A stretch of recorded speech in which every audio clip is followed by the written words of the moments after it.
Once upon a time. The last weekend of the month was to feature the annual Bartlett Pear Festival in Placerville. Besides all the usual pear, apple, and produce exhibits, there was to be a horseshoe pitching contest and a dance at the fairgrounds.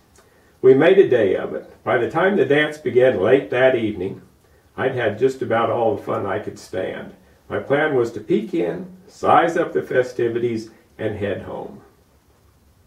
Several of my toes were beginning to complain about my new boots, but I was fascinated by the prospect of trying out my new Western footwear on the dance floor. Just as I was preparing to leave, I locked eyes with the prettiest little red-haired girl that I'd ever seen.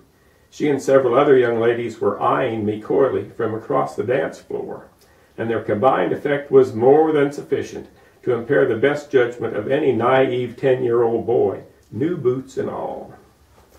I bought a mug of cider and an extravagantly buttered and roasted ear of corn and observed the festivities from a safe distance, gleefully fantasizing about my prospects. Enthusiastic doesn't begin to describe my state. I was exhilarated to the point of apoplexy.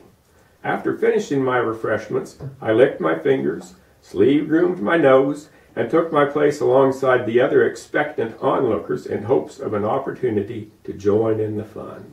I didn't have long to wait. After a few minutes, the four young ladies whom I'd observed earlier began working their way around the floor, sizing and critiquing the crowd of would-be dance partners. One by one, they'd scrutinize the humiliated observers and point out their shortcomings, just as though they were considering plucked poultry on market day. "What about this one would ask, and the others would offer criticisms. Too short, too tall, too skinny. The most vocal and unquestioned leader of the pack was, of course, the little red-haired girl. She had the reddest hair, the thickest freckles, and the most luxurious get-along that I'd ever seen. And as she approached, I held my breath and felt for all the world like the ugly duckling in a gaggle of ungainly geese. With the rest of the pack following closely and grinning with anticipation, the little red-haired girl stepped up boldly, looked me over briefly, and then stared intently into my face. I stared at my feet for a moment, bracing for rejection, and then swallowed hard and returned her gaze. "Dance?" she asked enthusiastically, and offered a soft, thin, freckled hand.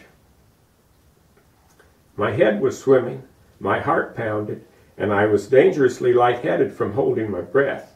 I grabbed her hand, we took our place in a newly formed square, bowed to our partner, and the fiddle began to play. My new boots proved to be a bit of a challenge. The high tops were initially bothersome, and it was some time before I grew accustomed to the dizzying altitude afforded by the 2-inch underslung heels. But persistence paid off, and eventually I was able to negotiate the room with a jaunty gait reminiscent of a hatchling colt.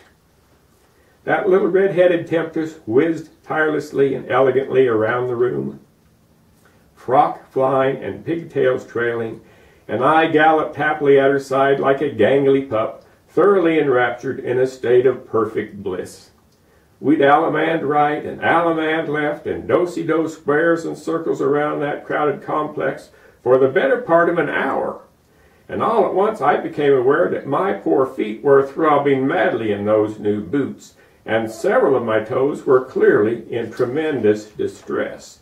Just then, the little red-haired girl veered hard to starboard, and we promenaded through the back door of that crowded dance floor and out into the dark emptiness of the dimly moonlit parking lot beyond. 1,000 breathtaking possibilities flooded my mind and weakened both my knees. And then, as I wrapped my arms around that warm, moist, gingham-clad form, and her sweet, cider-scented breath filled my nostrils, the stillness was suddenly shattered by a blood-curdling screech. "Come along this minute, Mariah! It's time to head home!" "Coming, Mother," my new acquaintance bellered back, straightening her frock and gazing into my eyes. "You live on Mosquito Road, right?" "Yep," I responded, surprised by her sagacity. "So you're familiar with Meadow Lane?" right? Absolutely. Well then, she continued, sketching in the sand with her toe, we live at the Kinney place. I know the place, I replied, grinning sheepishly. Well, she said, if you was to happen by our gate around lunchtime tomorrow, you'd likely catch me out in the yard swinging. Suffice it to say, shortly after noon on the following day, my schedule, after considerable rearrangement, brought me to the front gate of the Kinney residence on Meadow Lane. The Kinney home was a rustic affair, terraced into a steep, rocky bank. There was a small, well-tended plot of ground where the family evidently attempted to produce vegetables. A veritable web of clotheslines surrounded the weathered house, each one waving a generous variety of well-worn linens and badly frayed overalls. In the yard, a Yorkshire sow spread herself contentedly in the luxurious sun, as a gaggle of diaper-clad toddlers mingled with the old sow's litter and played king of the mountain on an overturned washtub. The porch was home to a threadbare sofa, and half a dozen bantam chickens sunned and preened themselves along the railing. There were youngsters of every conceivable size and shape everywhere. Maria is evidently one of a baker's dozen. As promised, Maria waved broadly and dismounted her swing as I approached. She introduced me to several of her siblings and suggested I meet her ma. Mrs. Kinney was cordial enough, but her no-nonsense demeanor and unblinking head-to-toe assessment of me clearly suggested that I was expected to be on my very best behavior or there'd be consequences. Having met the needs of cordiality and etiquette, Maria suggested a walk to the creek to check on some straying siblings. Her brother Stephen and sister Lizzie joined our ranks, and we got underway. The Kinney home was terraced into the side of a deep ravine, and at the bottom of the ravine was an immense blackberry patch. The tangled thicket achieved 6 to 8 feet in height and sprawled for 60 feet across the gully and as far as the eye could see up and down the ravine. A wet weather stream meandered through the middle, and here and there ponderosa pines pierced the dense canopy of briars, competing for the sunshine, and littering the ravine floor with a luxurious carpet of dry needles. Several of the evergreens sported tree forts, assembled from lumber and old tin roofing the children had salvaged from the wreckage of an abandoned barn. A network of paths tunneled through the briars and manzanita bushes, connecting the forts with each other and the outer banks. The balmy fall afternoon was almost summer-like, and between the sounds of children at play, frogs sang from the creek bank, and a pair of mourning doves cooed a melancholy refrain in the distance. A well-traveled trail formed several switchbacks during its descent down the steep bank and ended abruptly at a small clearing just inside the thicket. From this point on, the four of us would have to crawl on our hands and knees. Earlier in the season, our efforts might have been rewarded with the bounty of juicy blackberries. The berries were long gone, but the sharp thorns remained, camouflaged by the thick purple foliage of an extended Indian summer. Despite our best efforts, the thorns snatched at our clothes and periodically resulted in a screech and a grimace as a determined thorn found its mark and pierced somebody's hide. As we approached a large bullpine in the middle of a manzanita thicket, a half dozen more neighborhood kids paused and observed our approach, first with suspicion and then delight. Maria is evidently highly prized by the youngsters for her ability to spin a terrifying yarn. The youngsters considered this unanticipated intrusion a real treat, and several little ones latched onto her skirt as we entered their hideout. "Tell us a story, Maria, please. Tell us about the ghosts." Maria smiled broadly, collapsing onto the bed of needles at the foot of one of the towering pines. Then, motioning for me to join her, she began her tale. "Once upon a time there was a spooky old ghost dressed all in black." That's as far as she got. One of the children was curious and had a question. "If ghosts are just spirit," she asked musingly, "why do they need clothes at all?" "Good question," admitted Maria contemplatively. This line of interrogation piqued the other children's curiosity, resulting in several additional questions.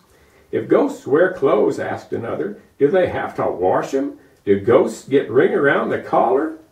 This resulted in an outburst of exuberant laughter, exacerbated by youthful enthusiasm. A freckle-faced boy perked up, and his face shone with recognition of his opportunity to participate. I wonder, he said, grinning with anticipation, if ghosts get lint in their belly buttons. Ghosts don't have belly buttons, silly, chimed a pair of twins in unison, and the entire hollow rang with squeals of laughter.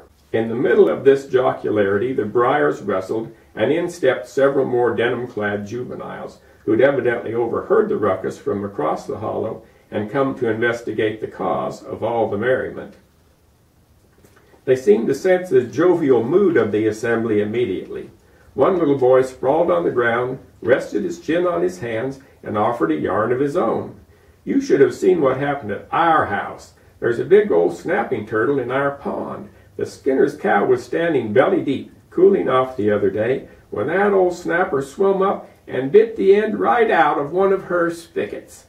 The kids all groaned and grabbed their chests. The response was spontaneous and only served to encourage the storyteller. Before we could get a tourniquet on her, he continued, that old cow leaked out 3 buckets of buttermilk.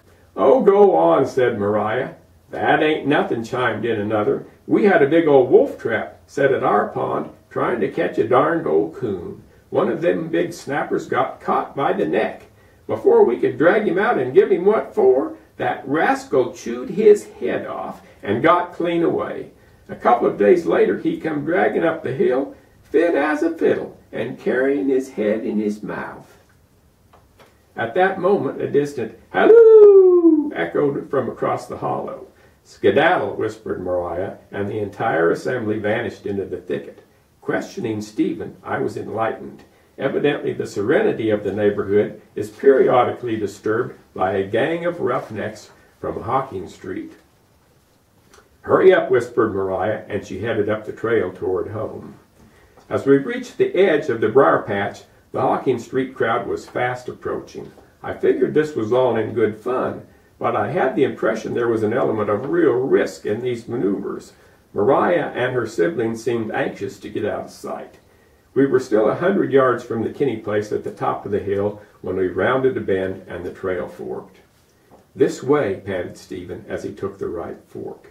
Seconds later, the 4 of us stood humped over and gasping for breath at the door of a ramshackle old outhouse. At the sound of hurried footsteps close behind, we crowded into the tiny refuge, and Stephen bolted the door. It was pitch black inside. The atmosphere was close and stifling, and the odor was exceedingly unpleasant. I desperately wanted to hold my breath, but we were all breathing too heavily for that. I stepped up on the business seat to help ease the crowding, and Lizzie braced herself against the door. As I stood on the bench, my head hit a rafter. The heat was oppressive, and I was all but smothered in a veil of cobwebs, and an indignant wasp buzzed threateningly around my ears. I started to speak to Mariah, but she pressed her finger against my lips and whispered, "Hush." Her finger was only against my lip for an instant, but somehow her touch left me warm all over. As I stood straddling that outhouse seat and crouching to avoid that pesky wasp, my face was just inches from the top of Mariah's head. I could feel the warmth from her body and smell her long, lustrous hair. In an effort to steady myself on my perch, I put my sweaty hand on Mariah's shoulder, and she ever so gently placed her hand on mine. I held my breath, my pulse quickened, and that band of ruffians arrived outside the door. There were muffled voices and stifled chuckling, and then in unison they counted 1, 2, 3, and leaned heavily into the side of that board and batten John. Our fragile refuge listed dangerously to starboard. That ornery wasp planted his rapier-like stinger deep into the lobe of my ear, and both my feet, new boots and all, slipped into that big black hole. Seconds later, Stephen threw open the outhouse door. The Hawking Street gang let out with war whoops as they disappeared down the path, and the blinding light of day rushed in on a sad and sorry spectacle. That dreadful abyss had engulfed me right up to my armpits. My rib cage was stuck tight as a cork in its terrible jaws, and a powerful aroma brought evidence I was stuck knee-deep in that hole's contents. Abandon hope, all ye who enter here. The bowels of the beast made a hideous sucking sound as the Kinney kids laboriously extricated me from my predicament. My clenched toes clung desperately to my left boot, and that godless pit claimed the end.